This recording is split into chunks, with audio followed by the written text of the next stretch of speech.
Yes. Hi everyone, good morning. Welcome to another session. So this is our second session of this course. That is, we are going to learn about the complete software developer journey. So in this, we wanted to learn how to apply to Naukri.com, how we can get the interview calls, how we can schedule the interviews and attend the interviews and negotiate the package. Once we're done with that, we have to understand the profile which you are going to uh, get the job in the IT industries and how to survive the job. So all the things we are going to learn in this uh, session. So basically, if I go next, our as per our syllabus, last time we just discussed the syllabus and all the topics which we are going to learn as a part of this course. So in the syllabus, the first 4 points are how we can process with our job application. So in that we have resume submission, technical interview, how to attend the behavioral interviews, and how we can negotiate on your packages and how we can get the good offer like as per your expectation. So these four topics we will learn in next session. Today we are going to focus on this understanding the technology stack. Okay. So uh before getting a job in any IT industry, first of all you have to decide what profile you want to create and what profile you want to get the understanding of and get the job. Okay. So first of all, you need to think about like what what is your profile and what is your knowledge and skill.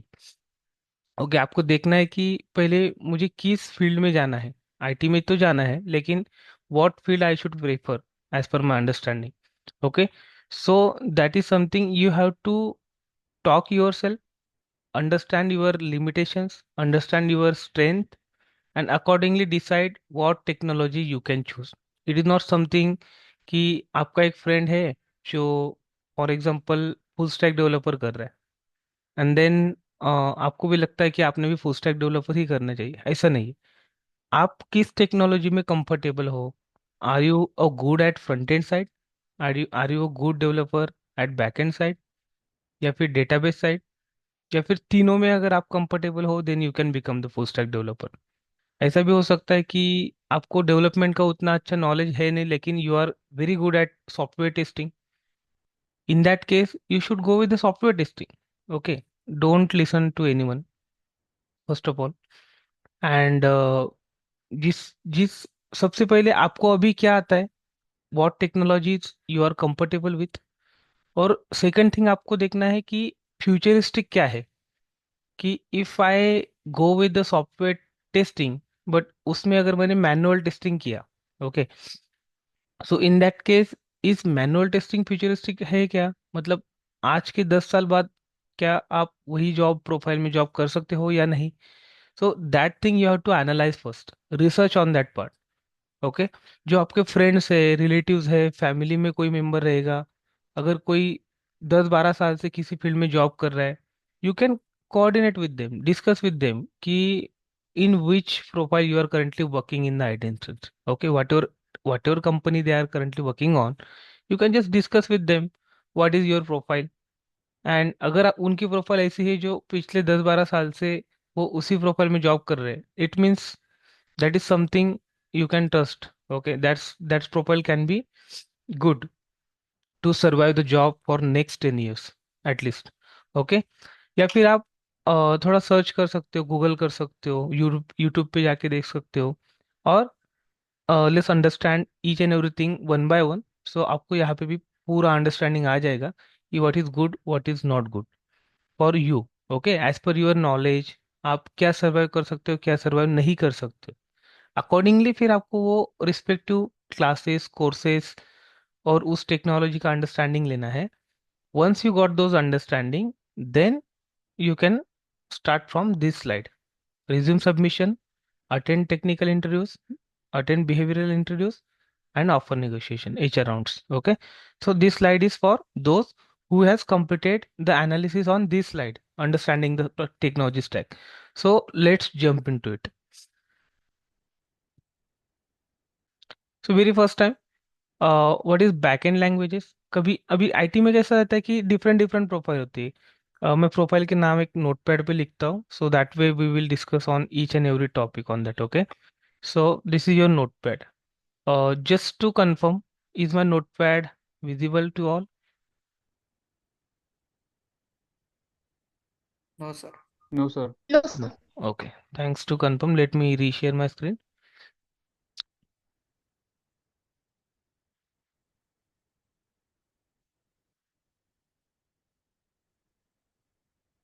Now is it visible? Yes, sir. Okay, Yes, sir. great. Thank you. Okay, so let's discuss about different profiles in IT industry. Okay, I will just write some profiles here, and for each profile, what all languages you have to learn, that we will discuss. So we will start from very scratch. Scratch means ऐसी profile देखेंगे कि जहाँ पे someone is coming from non-IT background. Okay, I am from non-IT background and now I just wanted to do my career in the IT. So उसको अगर directly हमने बोल दिया कि भाई फुल स्टैक करो, so that is not the ideal profile for him, because full stack is something you should have a very good knowledge about programming languages.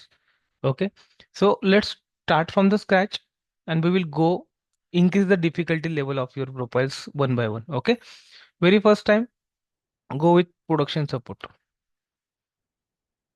Okay, so production support में आपको क्या क्या चीज़ों का नॉलेज होना चाहिए, what are all languages you should know in order to start with this profile. So you should have a knowledge about Linux. Okay, Linux is one of the operating system. Then you should have the knowledge about Linux commands first of all.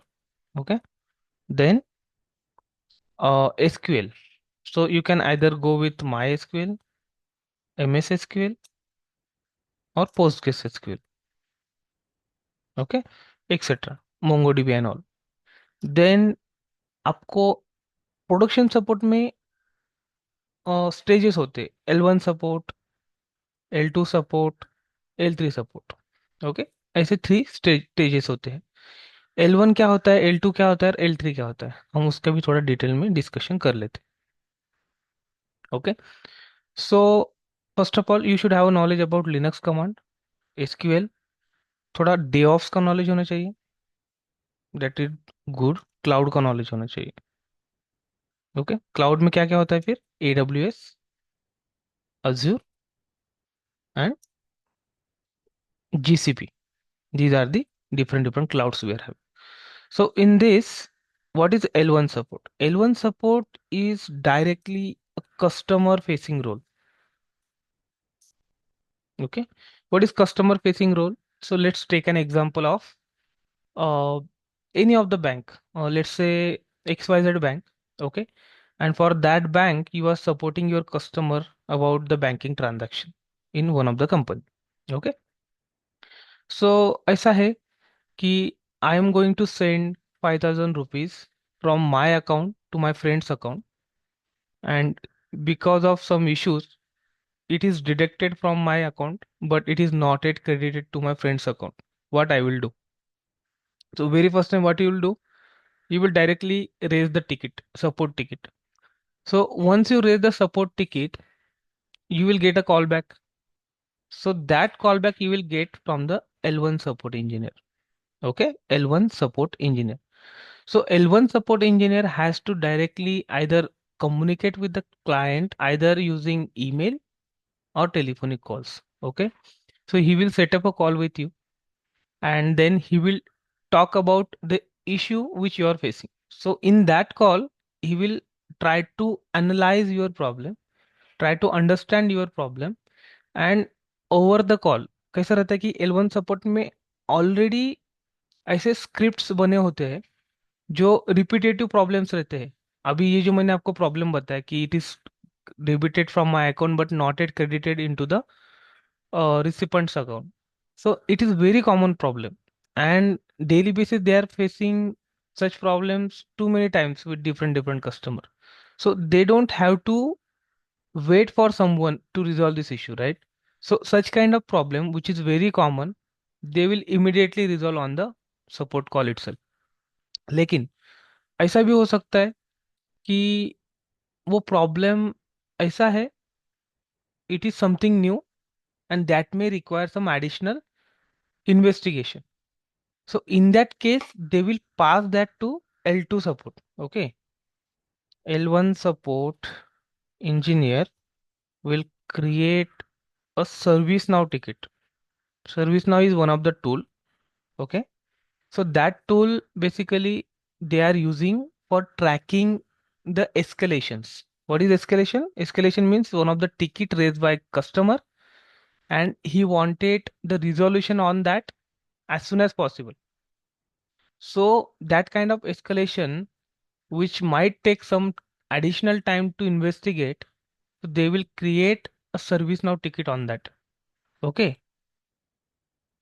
And L2 team has to work on it. So L2 team rarely, they will not directly communicate with the customer. L1 team will communicate with the customer, gather all the inputs from the customer, whatever issues they are facing, and then they will log or create a ServiceNow ticket. And that ServiceNow ticket basically L2 team has to work. Got it? So what L2 team will do? L2 means level 2, huh? Level 1, level 2, level 3. So what L2 team will do? L2 team will analyze the problem, will collect all the inputs provided by L1 support engineer, and with the help of those inputs, they will come up with some resolution. Okay. Once they found, okay, there was a problem with the database values. There was a whenever a customer was doing some transaction, one of the database was down, and because of that, the transaction was not went through, and we need to either revert that transaction or we need to uh, either complete that by tweaking some values in the database. Okay. So something which L2 team can handle because they have an access to the production database. Okay. So database में कैसा रहता है कि production, what is production first of all, because आपको वो पता नहीं. सो उसमें हर डेवलपमेंट एनवायरनमेंट, जब हम किसी प्रोजेक्ट पे काम करते हैं उसके हर प्रोजेक्ट के 3-4 डिफरेंट एनवायरनमेंट्स होते हैं. पहला है dev environment. Okay. And then QA environment, and then UAT environment and production environment. Okay. So dev, QA, UAT and production, इनका मीनिंग ऐसा रहता है. dev यानी मान लो अभी किसी डेवलपर ने काम किया. Okay. So he wanted to verify his work somewhere on the centralized environment, so that is dev environment. Quickly discuss करो. Then QA यानी developer wants to show his work or share his work to the QA member in order to ask them to verify it further and close the ticket. So that is QA environment. UAT means before going live, before going to the production, you want to show your work to the stakeholders of your project. You can uh, deploy to the UAT. And production is something end user can directly access your environment. So in the production database, L2 team can resolve that issue by tweaking some values, and then they can provide the closure on this ticket. Okay. So that is your L2 support engineer. अभी कैसा होता है कि ऐसा नहीं कि हर बार database का ही problem रहेगा या फिर हर बार एनवायरमेंटल ही इशू रहेगा. L2 टीम का मेन काम रहता है कि they will fix the issue और provide the resolution without changing any code. Okay. Without changing a single line of code, if we can resolve this issue, such kind of issue L2 team will handle. Now there is a problem. There might be some issues which may require the coding side changes, right? ऐसा भी हो सकता है कि यार हमने .NET का एक प्रोजेक्ट बनाया, जावा का बनाया, पाइथन का बनाया, and there is a bug inside the code itself. So until and unless you are not going to fix that code issue, it is not going to fix for the customer. Now such kind of issues L2 will log on the Jira portal. Okay. जीरा portal क्या होता है, मैंने may be last session में quickly बताया रहेगा. उसमें जीरा पोर्टल में ऐसा रहता है कि we can log the issues, we can log the user stories, epics and features as well. So every user story, every bug we can track on the Jira portal by the developer name, tester name, and all. Okay. So on the Jira portal, L2 team, L2 team will log a problem ticket. Okay, problem ticket. ऐसा. So problem ticket क्या होता है? So problem ticket is something developer has to look into. Okay. So developer क्या करेगा? He will analyze the problem, which is logged by L2 team. He will and L2 team, while logging this problem, L2 team will provide all the inputs. Okay, all inputs including log files. ऐसा. So log files क्या होता है कि जब हम किसी production environment में काम करते हैं, सो अगर कुछ इश्यू आता है, so we are printing the logs in the notepad files. Okay, notepad में से एक डॉट लॉग करके एक्सटेंशन होता है. उस फाइल में हम अपने एरर मैसेजेस लॉग करते रहते हैं. सो अगर किसी कस्टमर को कुछ प्रॉब्लम आया, so we will basically log such kind of issues on the log file, and those log files we will feed into different logging tools, like Datadog is one of them. Okay, Datadog, Kibana. Okay, so ये क्या होता है? ये tools रहते हैं. In these tools you are basically feed the log files, and then you can analyze them better. So अगर किसी को बहुत सारे logs generate हो गए, so you don't have to go through each and every file. You will just upload those logs to the Kibana portal, Datadog portal, and there you can analyze them better.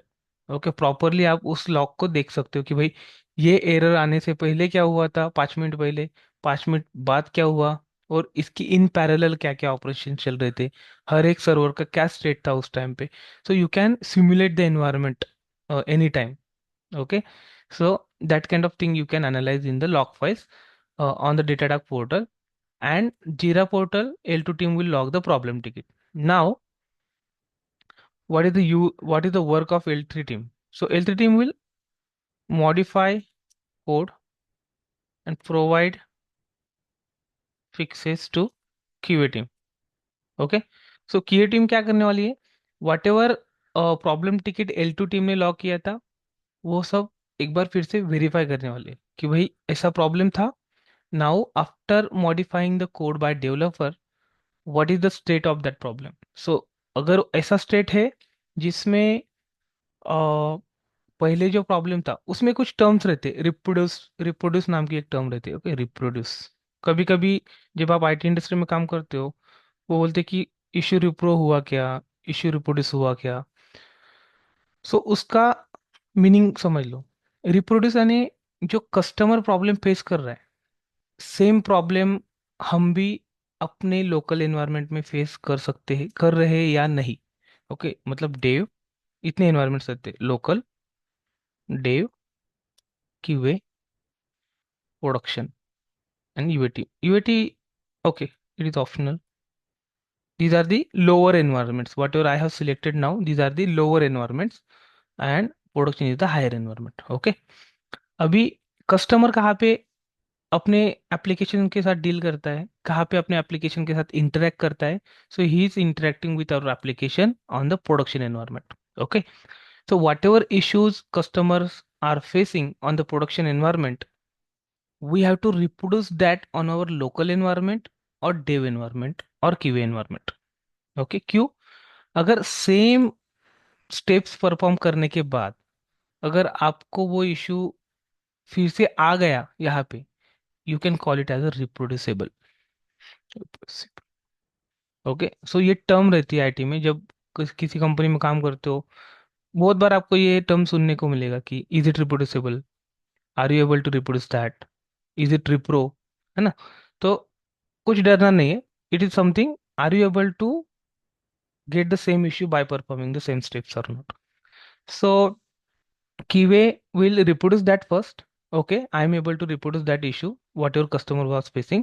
Now developer ने उसका code modify किया और फिर QA को बोला कि भाई अभी टेस्ट करो, अभी वो रिप्रोड्यूस नहीं होना चाहिए. मतलब I have adjusted the code, so it should not, you should not face the same situation again.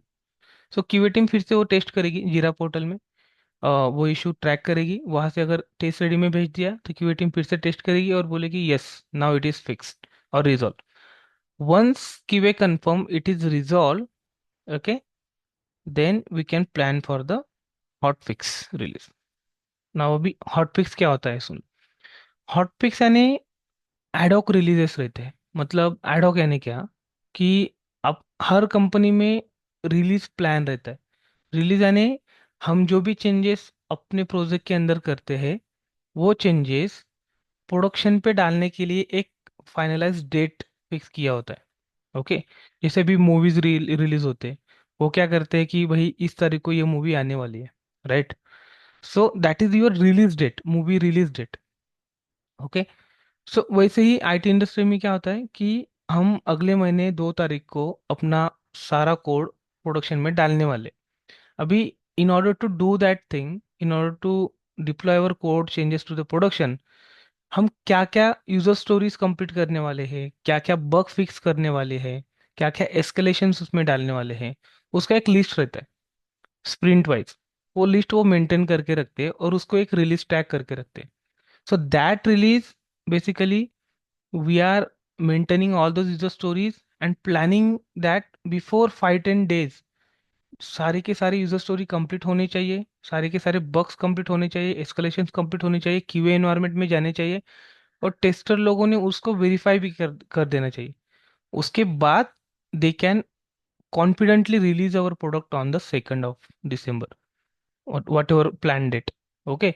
लेकिन हॉटपिक्स क्या रहता है, वट एवर आपने मान लो अभी 2 दिसंबर को आपको कुछ रिलीज करना था, लेकिन customer is facing this issue, right. Customer has raise this issue yesterday and it is something blocking your customer. Customer को आपके पोर्टल को यूज करने के लिए बहुत बड़ा ब्लॉकर है। He is not able to use your portal at all. He is not able to do any transaction because of the issue he has raise. Okay, to the L2 team. L2 team ने थोड़ा analyse किया और देखा कि अरे ये तो थोड़ा ज़्यादा इन्वेस्टिगेशन करना पड़ रहा है। फिर L2 टीम के लिए दे दिया। L2 टीम ने देखा कि अरे इसके लिए तो कोड चेंजेस लगने वाले, फिर L3 टीम के लिए दे दिया, right.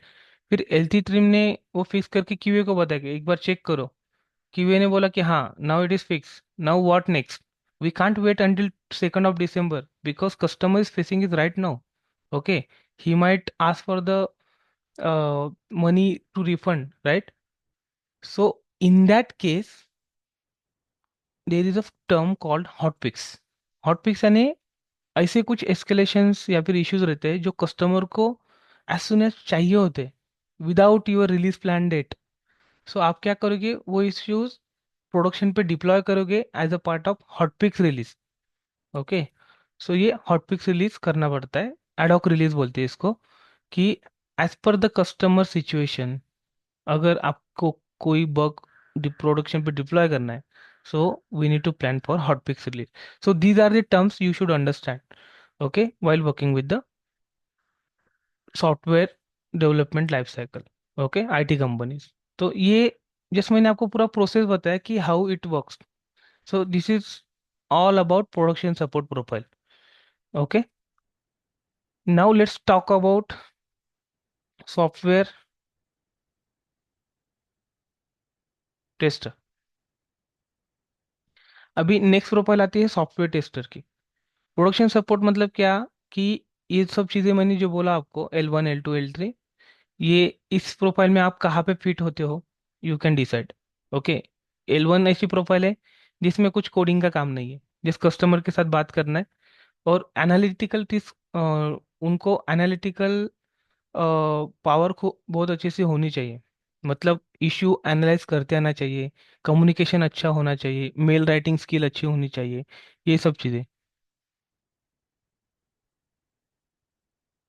Okay. So you have to basically have very good analytical skill if you want to work with the L1 team. L2 team में क्या होता है कि थोड़ा डेटाबेस का नॉलेज बहुत अच्छे से होना चाहिए, क्योंकि इन्वेस्टिगेशन पावर, डेटाबेस का नॉलेज और ये सब चीज़ें actually, cloud environmental issues, log कैसे एनालाइज करना है, उसके बाद लिनक्स की कमांड्स पता होना चाहिए। सो ये L2 टीम के रहता है, L1 and L2 both. Okay. और L3 टीम में थोड़ा डेवलपमेंट का नॉलेज होना चाहिए, कि अगर किसी इशू को हम बग फिक्स करना है, कोड चेंज करना है, तो you should have the development knowledge for that. So development knowledge यानी it respect to your project and technologies, आप कौन से प्रोजेक्ट में काम कर रहे हो, उस प्रोजेक्ट में क्या टेक्नोलॉजी यूज किया हुआ है, and that technology you should have a good knowledge about in order to fix the issues. Okay, you can decide as per your understanding what properly you want to go here. Next one is software tester.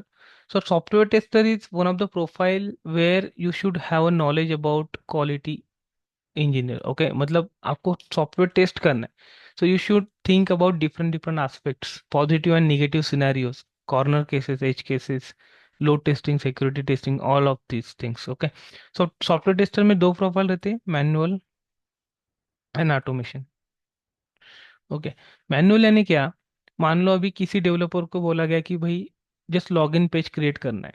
Okay, this is the user story. Now he has completed the login page and move that story to the test ready state and deploy his changes on the QA environment। अभी QA environment पे अगर उसने changes upload कर दिए, now your job is to verify all the corners, all the aspect of that login page in order to make it more powerful. Okay, उसमें bug free, in order to make it bug free. Okay, so आप क्या कर सकते हो कि आपको test cases लिखने पड़ेंगे उसके लिए। सबसे पहले you have to write the test cases कि आपको लॉगिन पेज टेस्ट करने के लिए positive test cases, negative test cases, एक एंड यूजर की तरह सोचना है कि वो लॉगिन पेज एंड यूजर क्या क्या चीजें कर सकता है। हैकर की तरह सोचना है, हैकर इसमें क्या क्या कर सकता है। एक नॉर्मल यूजर की तरह सोचना है कि आप उस लॉगिन पेज को कैसे यूज करोगे। So positive, negative and everything. Okay, trace testing, security testing, आपको उसके टेस्ट केसेस लिख के उस टेस्ट केसेस में उस टेस्ट केसेस की जो स्टेप्स है उसको फॉलो करना है। उसमें फिर दो चीजें रहती है, एक तो actual output and expected output. Okay, so actual result and expected result, उसमें क्या होता है कि आपको क्या रिजल्ट आना चाहिए और आपको अभी क्या रिजल्ट आ रहा है।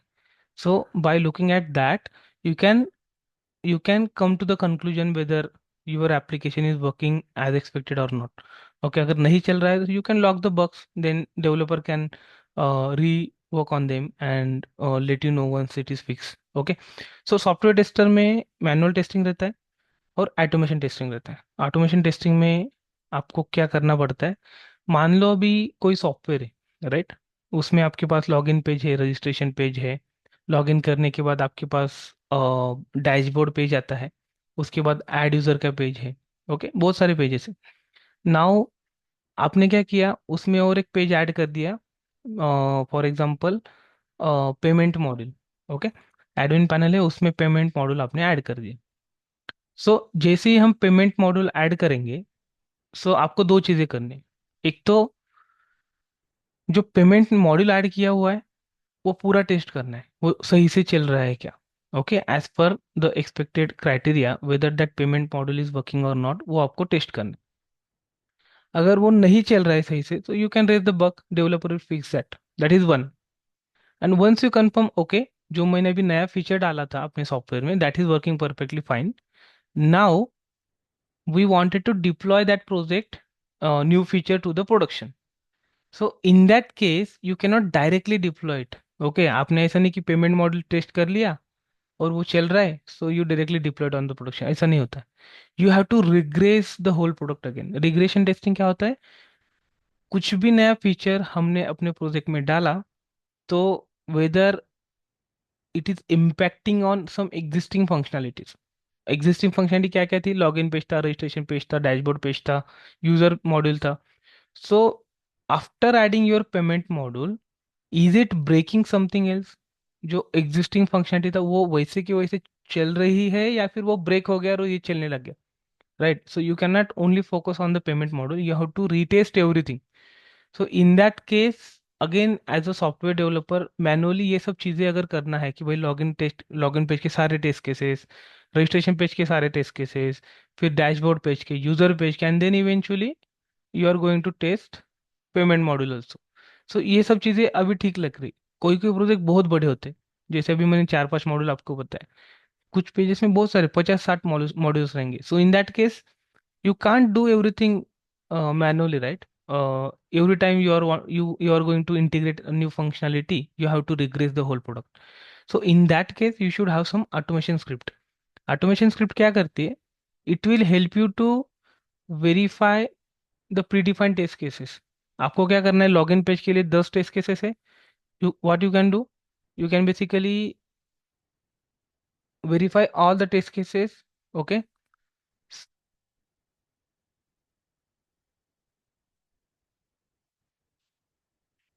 Okay. सो ऑटोमेशन टेस्टिंग में क्या हो जाएगा कि हम हर पेज के लिए पॉजिटिव नेगेटिव टेस्ट केसेस का सेट बना के रखेंगे, and those we will write the script for them with the help of different different programming languages. और वो script we will just run, and it will verify all the whatever test cases you have written, and it will verify that and will give you the result whether it is everything is passed or failed.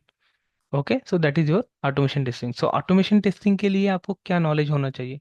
सो किस किस language में हम automation की script लिख सकते हैं? So you can write the script in Java language. Okay, Java with Selenium. Okay, then you can use dot net C sharp. Okay, with selenium.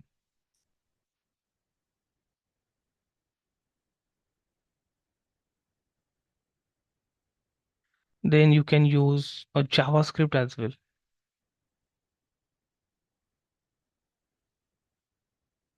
Then Python का भी आप यूज कर सकते हो. It is not depend on the specific programming language. Okay, so अगर आपको इनमें से कोई भी लैंग्वेज आती है, you can start with the selenium automation. Okay, and it also depends on your architect. जो आपकी कंपनी में आर्किटेक्ट है, वो डिसाइड करेगा कि आप सेलेनियम की जो वेब ड्राइवर्स होते हैं, वो वेब ड्राइवर्स कौन सी लैंग्वेज में लिखना प्रेफर करोगे as per their need. Okay, their project need. So इतनी सारी, अगर आपको कोर जावा आता है, then you can write the Selenium test cases. अगर आपको सी शार्प आता है, you can write that. JavaScript आता है, then also you can write that. Okay, Python also you can write that. So these are the different different languages we can use in order to write the Selenium test cases. Got it? अभी आपको तय करना है कि if you are very good in the manual testing, if you are very good at one of these programming language, you can become a software tester, no issues. और also यहाँ पे क्या रहता है, जब भी आप सॉफ्टवेयर टेस्टिंग का जॉब ढूंढने जाते हो, मेनली सबसे इम्पोर्टेंट ऐसा रहता है कि आप कौन से डोमेन में पहले काम कर रहे थे. डिफरेंट डिफरेंट डोमेन्स होते हैं. हेल्थ केयर डोमेन हो गया, एजुकेशनल डोमेन हो गया, फिनटेक डोमेन हो गया, उसके बाद LOS LMS हो गया. सो इंश्योरेंस डोमेन है, बैंकिंग डोमेन है.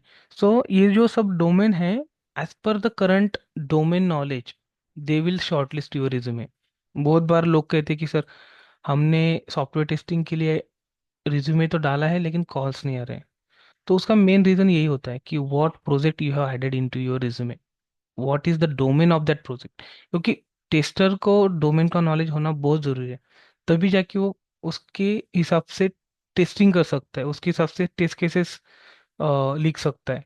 ओके, अगर आपको टेस्टिंग का बहुत अच्छे से नॉलेज है, बट आपको डोमेन ही नहीं पता, फंक्शनैलिटी नहीं पता end to end, so in that case it will be very difficult for you to understand all the test cases. Okay, so that's why just try to add a right domain, so that will basically help you to shortlist your resume and get the interview calls.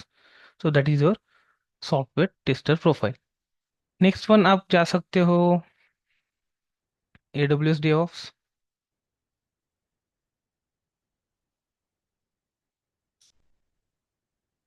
Okay, DevOps engineer हो सकता है, और cloud होता है. अभी cloud में कैसा रहता है कि you can either go with AWS. Okay, AWS और GCP, और you can go with Azure. ये तीन डिफरेंट डिफरेंट क्लाउड्स है. DevOps के टूल्स आप कर सकते हो Terraform, Ansible, Jenkins. Okay, Kubernetes, etcetera.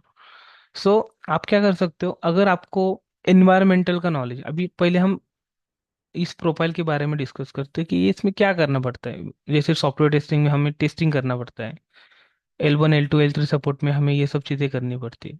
सो डेवऑप्स की प्रोफाइल में आपको क्या करना पड़ता है? ओके, सो डेवऑप्स में मोस्ट प्रोबेबली आपको कोडिंग कम रहेगा, हाँ स्क्रिप्टिंग हो सकती है, जैसे कि शेल स्क्रिप्ट लिखना पड़ता है, पाइथन की स्क्रिप्ट लिखनी पड़ती है, जेंकिन्स फाइल लिखना पड़ता है, YAML फाइल्स लिखनी पड़ती है, स्क्रिप्ट्स है, लेकिन that is not that much difficult. And along with that आप डेवऑप्स की प्रोफाइल में क्या कर सकते हो? एनवायरनमेंट मैनेज करना है आपको, मतलब जहाँ पे आपका प्रोडक्शन एनवायरनमेंट है, क्यूए एनवायरनमेंट है, यूएटी एनवायरनमेंट है, मोस्टली प्रोडक्शन एनवायरनमेंट, सो वहाँ पे जो भी एप्लीकेशंस आपके रनिंग है, अप एंड रनिंग है, you have to make sure कि वो अप एंड रनिंग ही रहे। ओके, वहाँ पे कुछ प्रॉब्लम्स नहीं आने चाहिए। रन टाइम अगर कोई सर्वर डाउन हो गया, कुछ EC2 इंस्टेंसेस रहते हैं, EC2 इंस्टेंसेस यानी योर वर्चुअल मशीन्स, ओके, जहाँ पे आपने कुछ प्रोजेक्ट्स डिप्लॉय किए हैं, जहाँ पे कुछ आपकी ETL सर्विसेज रन हो रही है, so such kind of instances which are currently up and running should not be down for some reason। ऐसा भी हो सकता है कि बहुत लोड आ गया है किसी मशीन पे और CPU स्पाइक हो गया और उसकी वजह से वो मशीन पूरा डाउन हो गया या फिर नॉट रिस्पॉन्डिंग स्टेट में चले गया, and because of that your website is not opening, customer are facing the problem. So ऐसी सिचुएशन में आप क्या करोगे? आपको क्या करना है कि अलर्ट्स एंड नोटिफिकेशन कॉन्फ़िगर करके रखने हैं। So you cannot directly keep eye on each and every minute, right? So in that case, you should configure some alerts and notification if such thing, some such disaster thing occurred. Like up and running है, सब कुछ सही से चल रहा है, लेकिन because of some network traffic और ज़्यादा यूसेज की वजह से और आपका जो स्केलिंग थ्रेशोल्ड था वो अभी रीच हो गया, सो उसकी वजह से आपके मशीन अभी डाउन हो गई या फिर नॉट रिस्पॉन्डिंग स्टेट में चले गई, सो you will immediately get the email notification. Okay, यहाँ पे ऐसा ऐसा प्रॉब्लम है, ये मशीन डाउन हो गया। ओके, क्यों हो गया उसकी सब चीज़ें आप देख सकते हो, वहाँ पे क्लाउड वॉच करके एक टूल रहता है, वहाँ पे मिट्रेसेस आप देख सकते हो। So what I am saying here is you just have to keep monitoring your environment. और आपको बस मॉनिटर नहीं करना है, बस आपको कॉस्ट इफेक्टिवली भी सोचना है कि how we can reduce the cost, क्योंकि ये जो क्लाउड प्लेटफॉर्म्स है ये बहुत ज़्यादा कॉस्टली होते हैं। Okay, AWS, GCP, Azure।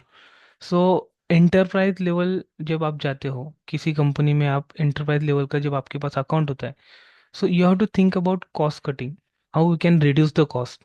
So you have to configure some threshold values कि भाई इसके ऊपर अगर जाने लग गया तो कुछ कोड में ऑप्टिमाइज करो, स्केलिंग मत करो, क्योंकि जैसे जैसे स्केल करेगा वैसे वैसे वो कॉस्ट भी इंक्रीज करेगा। So you have to think about different different policies about reducing the cost, as well as आपको डिप्लॉयमेंट करना पड़ता है, जो CI/CD मैंने बताया था फर्स्ट सेशन में, CI/CD। Okay, continuous integration, continuous deployment, ये भी पाइपलाइंस आपको लिखनी पड़ती है। अभी CI/CD क्या होता है? मान लो डेवलपर्स ने कुछ फीचर इम्प्लीमेंट किया, so developer don't have to worry about deployment, right? So he will just complete his changes and create the feature branch in the Bitbucket हो गया या फिर GitHub हो गया, और वहाँ पे वो डेवलप ब्रांच में मर्ज करेगा, that's it. As soon as he merge anything to the develop branch, we need to trigger one of the webhook URL that will deploy your changes automatically to the dev environment। Okay, यहाँ पे जो तीन चार environment हमने देखे थे, local dev, QA, UAT and prod। So local यानी developer का लोकल मशीन, डेव एनवायरनमेंट यानी जहाँ पे हमने चेंजेस डिप्लॉय कर दिए as soon as we merge to the develop branch. Now वहाँ से हम थोड़ा मैनुअली ट्रिगर करेंगे कि भाई डेवलपमेंट में सब कुछ चल रहा है, QA में डिप्लॉय कर दो। तो एक जेंकिंस करके टूल होता है, Jenkins tool will help you to deploy your changes to the respective environment automatically। You don't have to copy and paste the files। okay, you will have to write some pipelines। so DevOps engineer जो होते हैं वो कुछ pipelines लिखते हैं, उस pipeline में कुछ स्टेप्स होते हैं, ओके, जेंकिंस फाइल में। और उस स्टेप्स के हिसाब से वो क्या करेगा, आपका पूरा कोड कंपाइल करेगा, उसमें यूनिट टेस्ट केसेस रन करेगा, सोनार क्यूब एनालिसिस रन करेगा, उसका एक बिल्ड बनेगा, और जो बिल्ड बनेगा, that build Jenkins will deploy on the respective server. okay, so once deploy, we can also set up some notification in Jenkins that okay, this build has been deployed to this to the stakeholders, like QA member and developers।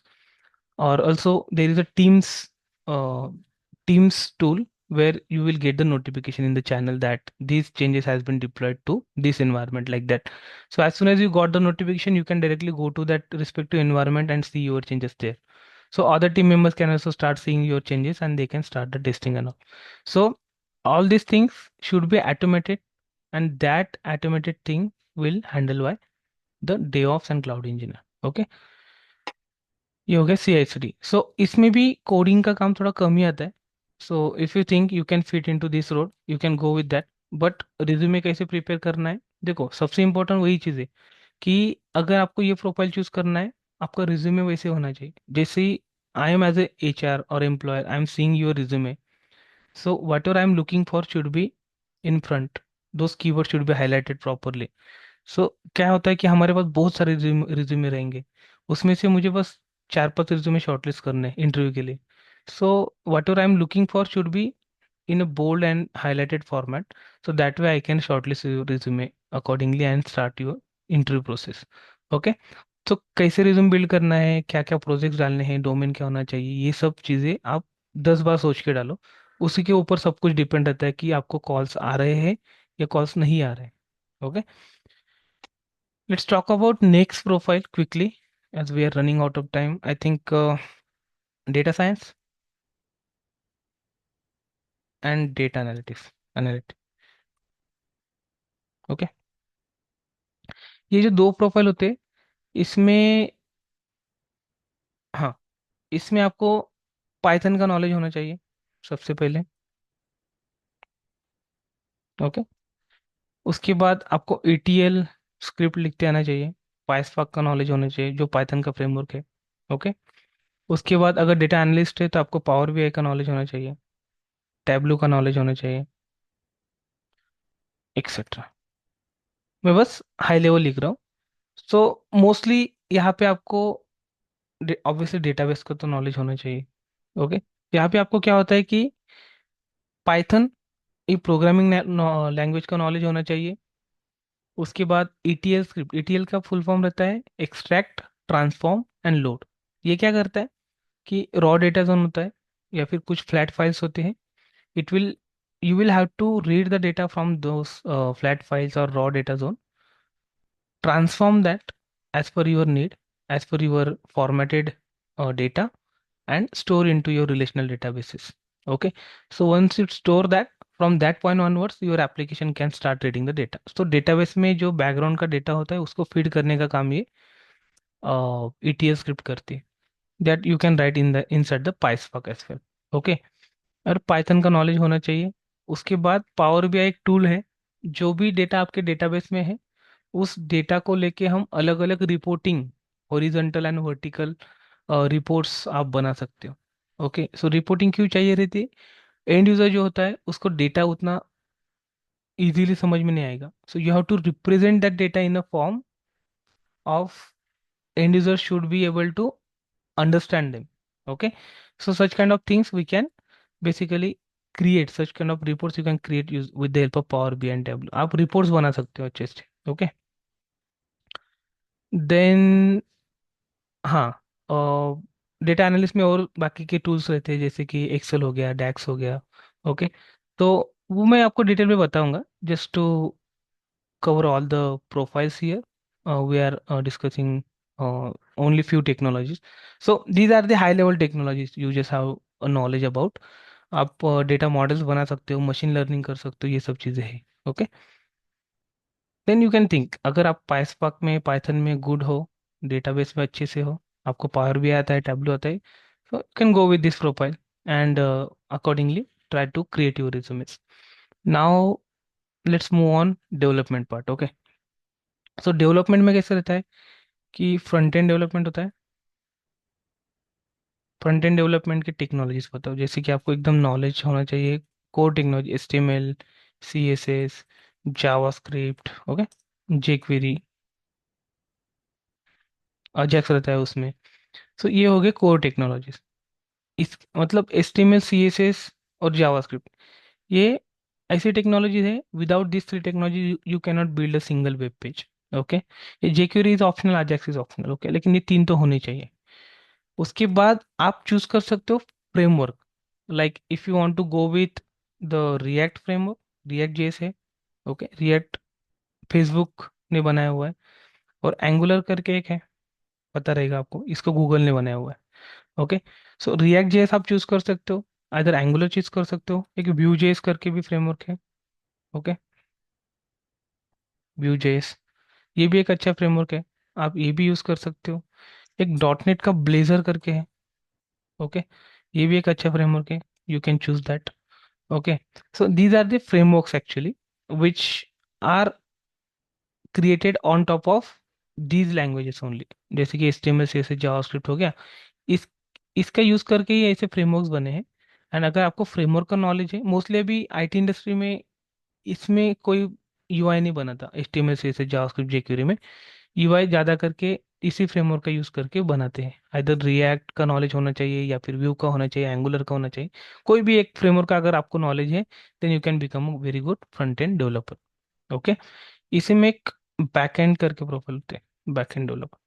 Okay, so backend में सबसे पहले आपको API develop करते आना चाहिए, web APIs. Okay, then आपको database का knowledge होना चाहिए।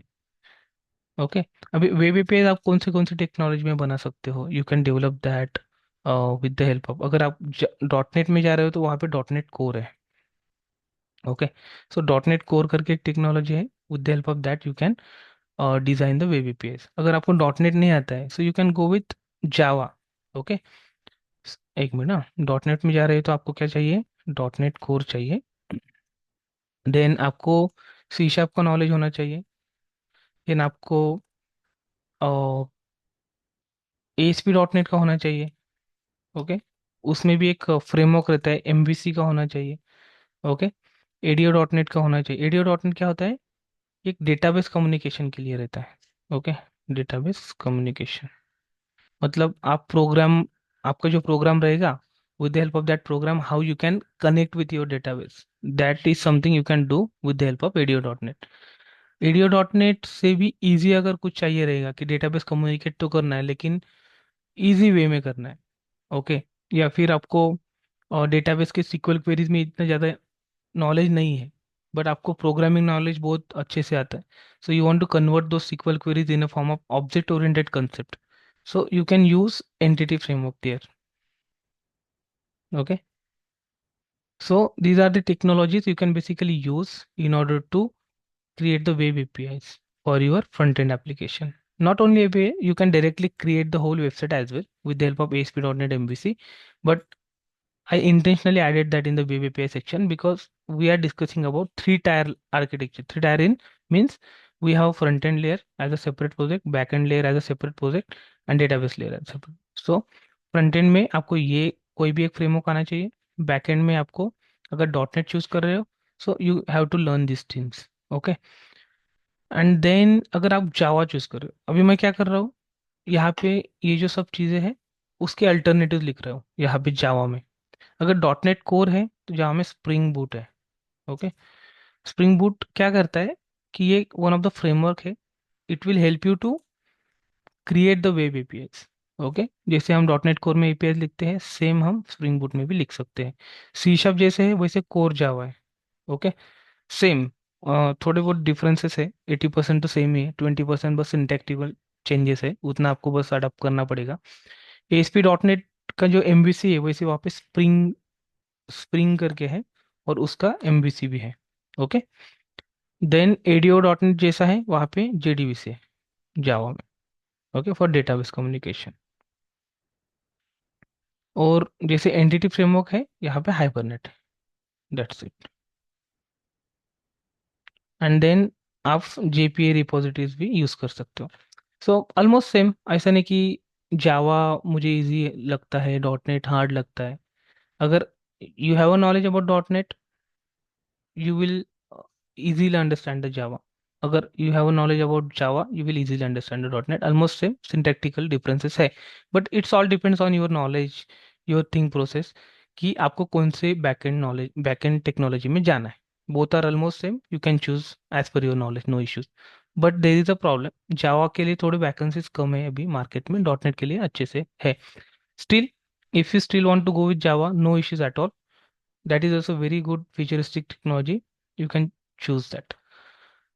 अभी डेटाबेस की तरफ जाते हैं। ओके, सो डेटाबेस में अगर आप जावा कर रहे हो, सो आपको ओरेकल आना चाहिए, आपको माई एसक्यूएल आना चाहिए, पोस्ट के साथ।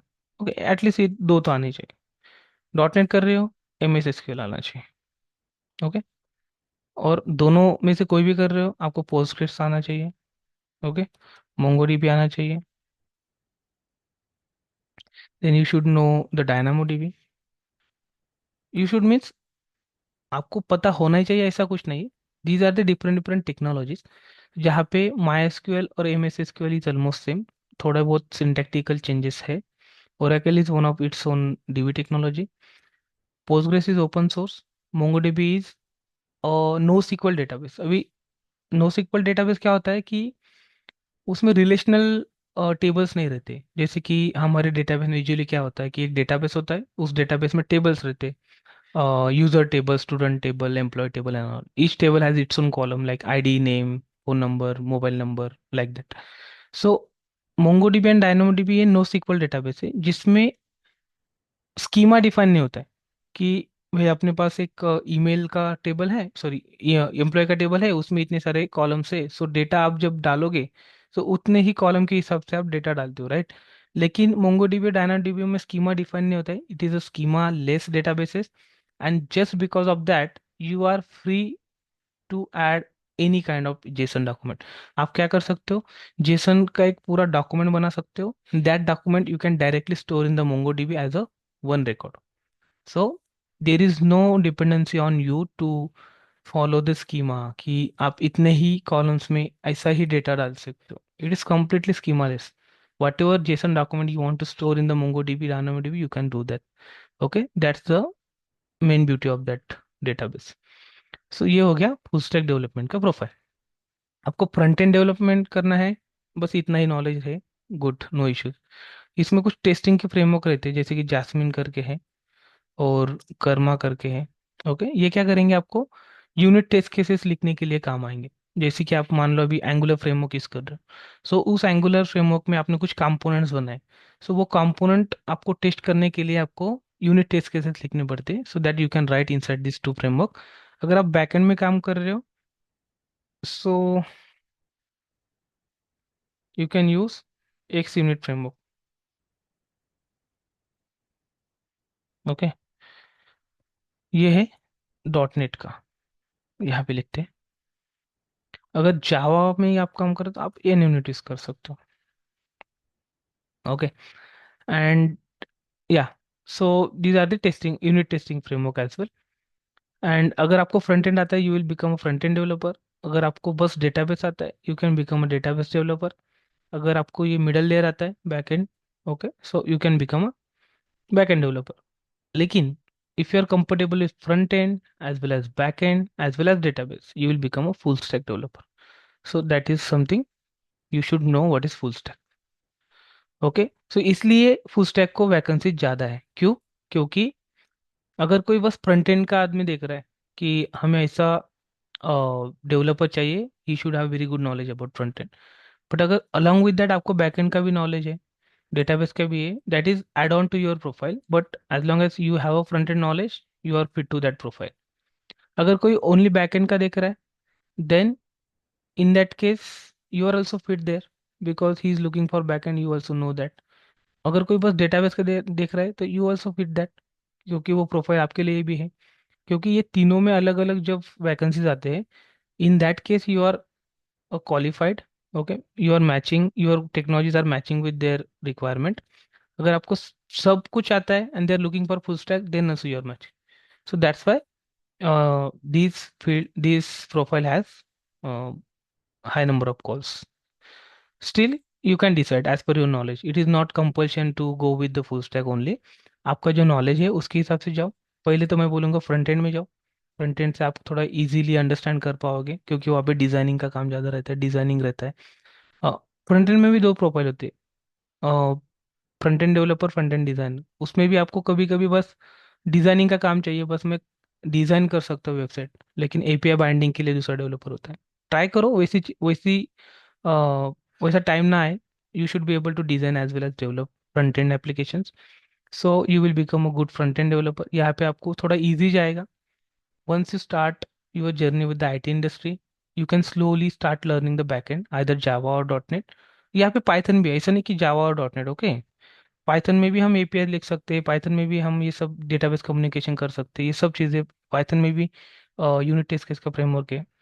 ऐसा नहीं कि बस जावा और .NET, you can go with Python full stack as well. Okay. So slowly start learning the back end technologies. आपको आईटी का एक्सपीरियंस तो आ जाएगा फ्रंट एंड डेवलपर से, लेकिन धीरे धीरे आपको बैक एंड का भी नॉलेज अगर आ गया, so you can either switch your job or tell your manager that I can work with the back end part as well. Start working that, gain the knowledge, and then whenever they will have the appraisal cycle, they will definitely increase your package according to your knowledge. Okay. And slowly आप यहाँ पे जाने के बाद आप बोल सकते हो कि now I am able to start working with the database as well.